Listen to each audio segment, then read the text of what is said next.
مومنو اللہ سے ڈرو جیسا کہ اس سے ڈرنے کا حق ہے، اور مرنا تو مسلمان ہی مرنا، اور سب مل کر اللہ کی ہدایت کی رسی کو مضبوط پکڑے رہنا اور فرقے فرقے نہ ہو جانا، اور اپنے اوپر اللہ کی اس مہربانی کو یاد رکھنا جب تم ایک دوسرے کے دشمن تھے تو اس نے تمہارے دلوں میں الفت ڈال دی اور تم اس کی مہربانی سے بھائی بھائی ہو گئے،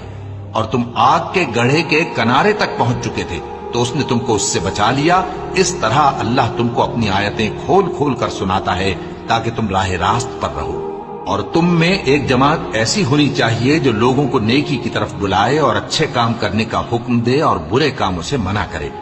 یہی لوگ ہیں جو کامیاب ہیں۔ اور ان لوگوں کی طرح نہ ہونا جو متفرق ہو گئے اور صاف احکام آنے کے بعد ایک دوسرے سے اختلاف کرنے لگے۔